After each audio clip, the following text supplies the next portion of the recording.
It is Easter Sunday, April 20th, and major news breaking this weekend on President Trump's tariff policy. Trump now in the final stages of inking his EU trade deal and is poking the bear this weekend, poking at China. What we're hearing is Americans should be expecting big retaliation from China this week after Trump's lab leak debut. Also, Fed Chair Jerome Powell on the chopping block. Trump finding Powell's replacement. We'll show you that. Also, new polling out showing Dem leadership reaching the lowest level ever in polling history, and more stories as well from around the country. But before we get started, thank you for liking and sharing these videos. It really helps out the channel. And consider subscribing so you don't miss these regular updates. So 6 years ago, in August 2019, former New York Fed President Bill Dudley penned an op-ed in Bloomberg saying the Fed should not enable Donald Trump, urging the central bank not to provide offsetting stimulus in Trump's first trade war with China.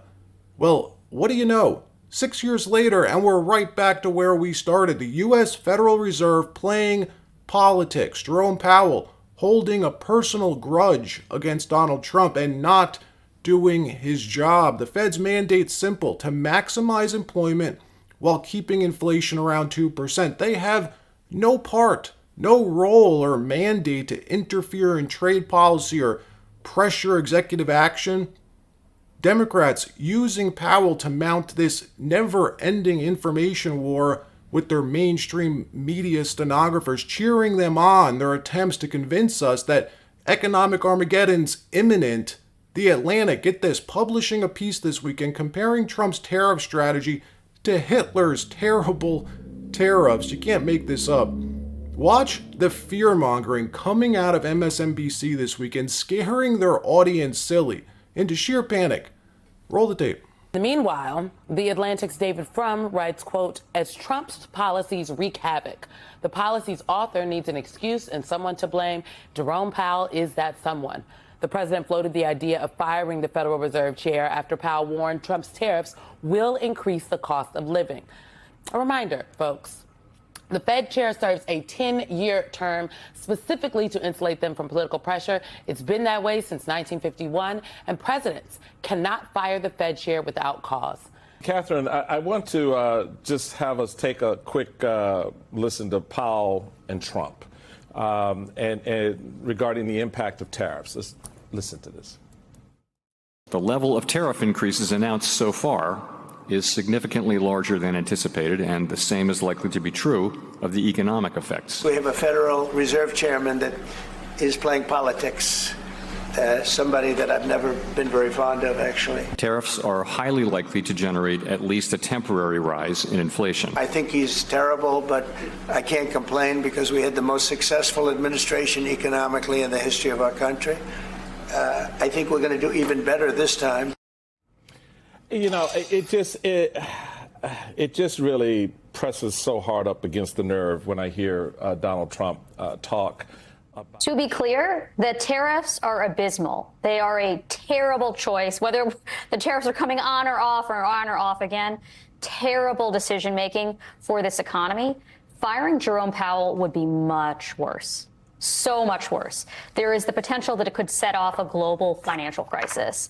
That's because we know historically that countries that have less independent central banks tend to have much worse inflationary outcomes and much worse outcomes on other economic dimensions as well, because the U.S. economy is so central to the rest of the world, and because our debt is used as a benchmark for the rest of the world to determine basically what are the safest of safe assets. Treasuries are considered the safest of safe assets.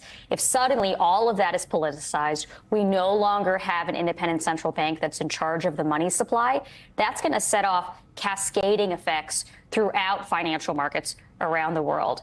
And let's just cover this quickly. The Fed set up in 1913 through the Federal Reserve Act to do what? To maintain financial stability. The New York Fed Bank is the real Federal Reserve. The other 11 Fed banks are just there to serve operational functions, help move money around, clearing checks, dealing with the Treasury and cash, all real functions. But the New York Fed is the real Fed board of private shareholders of the bank.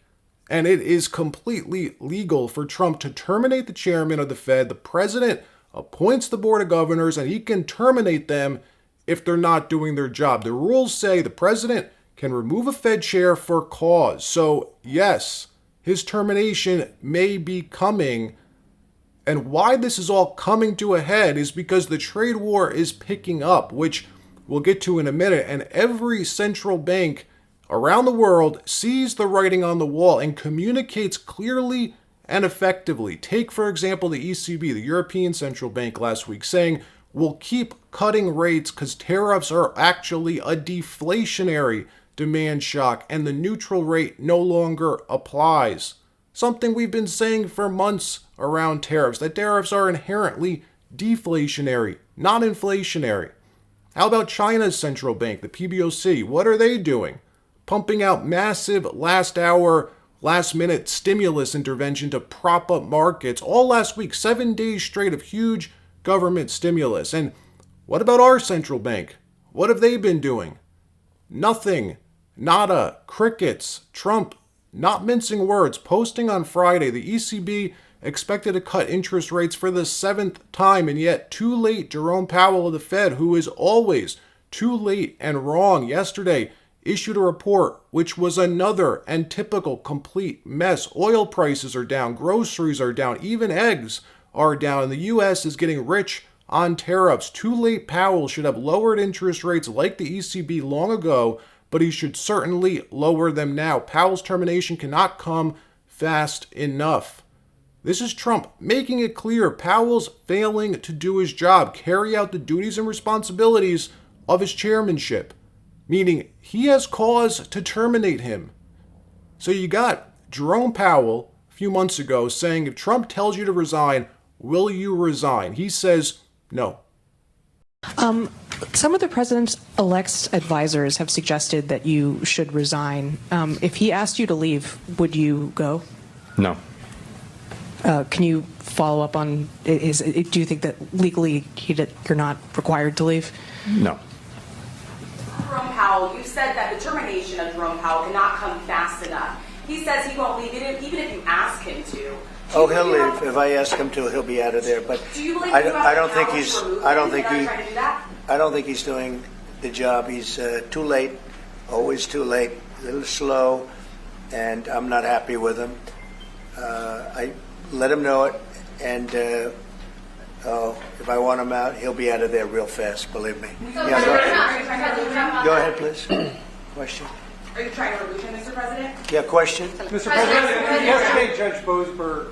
So take Trump at his word. This isn't for show. And look, behind the scenes, both sides, China and the U.S., are still jockeying for maximum negotiating leverage. China making an olive branch last weekend. Xi Jinping saying he's ready to begin talks, begin negotiating on one condition, that the Trump administration show them the respect they deserve, stop all the anti-CCP rhetoric. Well, what happened next? Trump releasing COVID.gov for the first time in years. The United States government updating their official position on the pandemic, updating the official COVID website, pointing and providing receipts that the pandemic came from where? From China. A lab leak from China. This wasn't just coincidental timing, folks. It was a strategic move to pressure the Chinese. Beijing hates bad optics. They'll do just about anything to get that taken down. The Epoch Times reporting China now feeling the pressure from Trump's 145% tariffs. Orders, they say, are drying up. Factories are ghost towns, and workers are getting vacation time that they didn't even ask for. Some Chinese companies even dumping their cargo mid-shipment just to avoid the tariff charge. Chinese bloggers taking the risk and roasting their government's fight at all costs messaging, maybe because they realize that Chinese citizens are the cost. CBS reporting that the White House has begun rolling out a high-level task force to be ready if and when talks with Beijing go south. The task force set up and headed by J.D. Vance and Scott Bessent and other members of their economic team that will be ready, they say, to help facilitate supply issues U.S. companies could face. And in different medicines and chips, electronics, and minerals. Trump's saying China wants to deal, but if they don't, he's got a plan B. And look, one sector that should be on all of our radars because of this volatility is critical minerals and rare earths. Just over the past week, Beijing announcing they're cutting us off from rare earths, cutting us off from shipments of magnets, cutting us off from ball bearings.